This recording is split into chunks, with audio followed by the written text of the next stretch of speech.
10 years, we have witnessed an increase in the importation of used vehicles. Recently, in the last 5 years, we have noticed that vehicles over 10 years started increasing in numbers. Throughout CARICOM, various member states have in place different plans to deal with the importation of vehicles.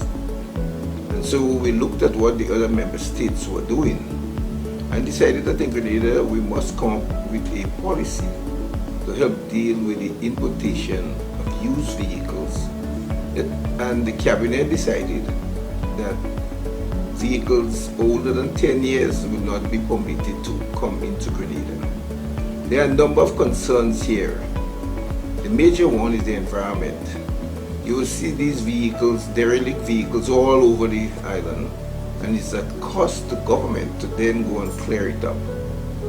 And therefore, government needs to take action now in order to stem the flow of vehicles over the age of 10. I think 10 years is reasonable because in some member states it's 5 years. And in one member state that I lived in and do very well is 4 years. But government has decided, well, let's go to 10 so that the average man who wants to purchase a vehicle could still do so. So it is not to punish anyone, but it's to ensure that we regulate the industry properly.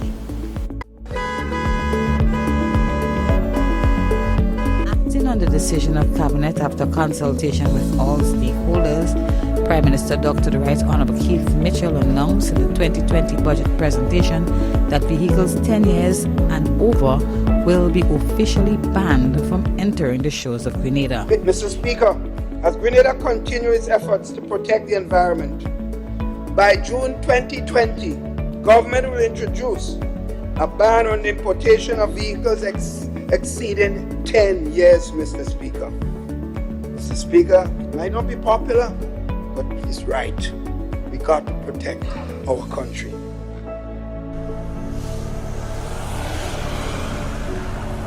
Due to the COVID-19 pandemic, the implementation phase of the ban was delayed. Minister for Trade, the Honourable Oliver Joseph, explains that government needed to ensure the necessary procedures were in place for the ban to seamlessly take effect. The Cabinet reviewed the decision and decided that importers will have up to the 31st of August to bring in these vehicles, but it must be purchased and shipped by the 15th of July. You should have placed that order for the vehicle, and you have up to the 31st of August to bring it in.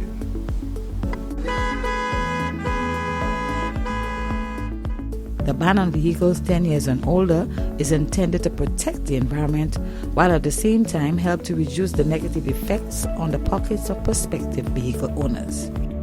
If you buy an old vehicle because you buy it on the basis that that is what you could afford, like buying a used tire versus a new tire. But in the long run, you'll spend more buying tires. Because if you buy a new car, you guarantee a 5-year street. I have had several new vehicles. And the first 5 years, I hardly have to spend any money on parts. But before I had vehicles over, I even drive vehicles over 10 years. And almost every month, I have to spend money on parts, spare parts. So what you think you might be saving, only in the short run you're saving, not in the long run. In the long run, you're spending more money to buy it. But it's just that at the time, people cannot afford. So given the price, a vehicle is very price sensitive. So people go online and look for a vehicle 5-6 years old that they could afford, as opposed to buying a brand new one.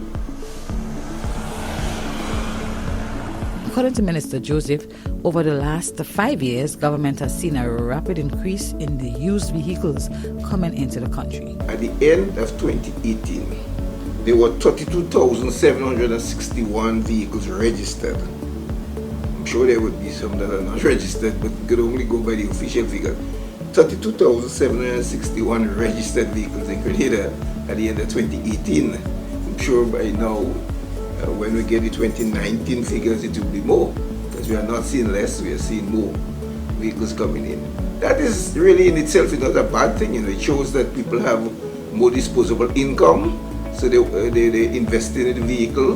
The vehicle is a necessity. As you know, we do not have, we only have private transport. There is no public transport system, so people are tending to get their own transport, their own vehicle to move around. So it is not an attempt to stop people from purchasing their vehicle. If your standard of living increasing, your disposable earnings increasing, and you're in a good position now where financial institutions can give you loan to buy a vehicle for your own comfort, and we welcome that in the economy. What are some of the implications of the ban from a customs and excise perspective? With the implementation of the ban, the Customs and Excise Division will increase our monitoring parameters for vehicles being imported into Grenada. Now, this will not have an effect on the importer or any trader importing. It means that we will pay attention to the age of the vehicle that is being imported to ensure that it is in compliance with the new law. The time it would take to clear a vehicle or the requirements will not change. All of these will remain the same.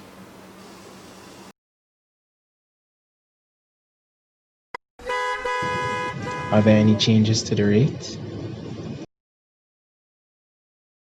Currently, there will be no change in the duties of the vehicles. In terms of the rate structure for vehicles 5 years and over, that will still remain in place. The difference now is not 5 years and over, it is 5 to vehicles under 10 years. Currently, there is no change. Depends on the type of vehicle, the age of the vehicle.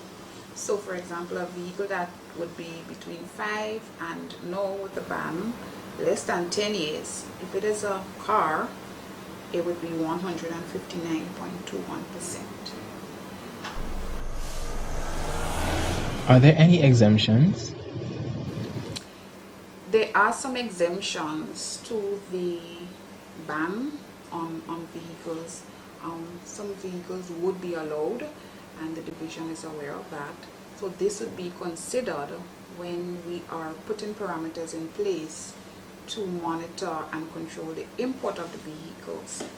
The exemptions include cars and buses specially designed for physically challenged persons, tractors for agricultural use.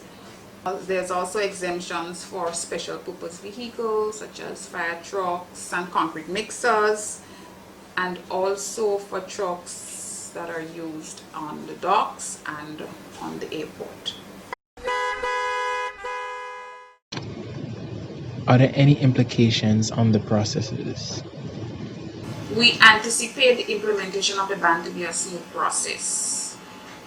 We will work and ensure that that our internal processes does not lengthen the time to clear vehicles or in any way put any onerous burden on the importer. We will work along with the public for a smooth process and to share information that we have. The more we know, the more we'll comply. So we have again reviewed all our internal processes to ensure that the transition will be smooth. We do not anticipate any additional delays. There will be no additional processes for the public to go through to clear their vehicles. We are committed to working along with the public to putting the information out there and working along with all other agencies to ensure that the ban is implemented smoothly. The increased number of derelict vehicles that can be seen alongside the nation's roads and the growing need for disposal reflect the possible physical effect that the used vehicle trade can have on the environment. With the landfills almost at full capacity, the limited disposal alternative, this waste can become a major economic burden on the country. Ms. Mona Julian, Senior Public Relations Officer of the Grenada Solid Waste Management Authority, which is tasked with the management of waste in Grenada, highlights some challenges to the disposal of derelict vehicles. It is a challenge for us in that we have not had some success in terms of finding a location for doing processing of vehicles, for storage, for crushing, and for having them packed into containers and shipping out. Landfill is quite limited at this time.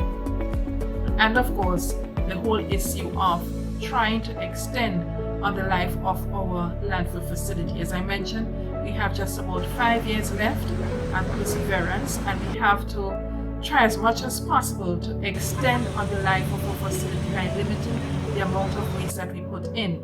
And you would appreciate that vehicles, they are very bulky, and if we have approximately 18,000 of those out there, it would pose quite a challenge for us.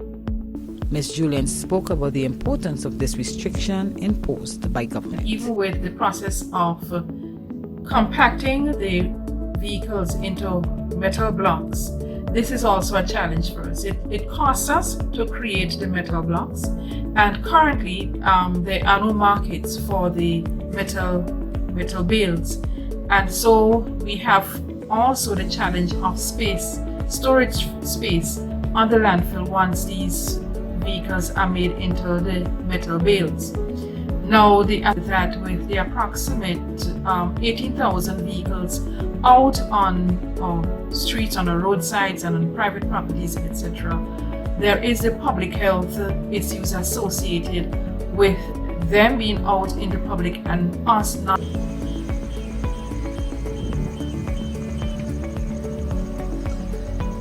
being able to adequately cater for treating them and getting them off island. The presence on our roadsides would contribute to the traffic hazards, the public health issues as they relate to harborage of pests such as the rats and so on, and leptospirosis and other rat-borne diseases, and of course the annual outbreak of dengue fever and the other mosquito-borne diseases. Reducing the risk of lower air quality due to dangerous emissions caused by older vehicles are among some of the benefits that government looks forward to achieving from the ban, taking also into account other related issues.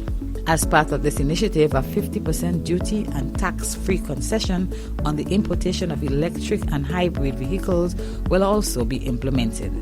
Government believes that newer model vehicles are designed to be more environmentally friendly and fuel efficient, thus will result with lower emissions. Also by June 2020, government will introduce a 50% duty reduction on the importation of electricity and hybrid and hybrid vehicles. Implementation of this ban will see government placing emphasis on supporting the formal training of mechanics and other related technicians in the maintenance of these modern technology vehicles through the National Trading Agency and other vocational institutions, and the development of recycling infrastructure for electric vehicle batteries. This is where we come to the end of our Inside Finance program. Inside Finance, an inside look into the nation's business. I am Ruth Roberts. Thank you so much for joining us. Please join us again next time.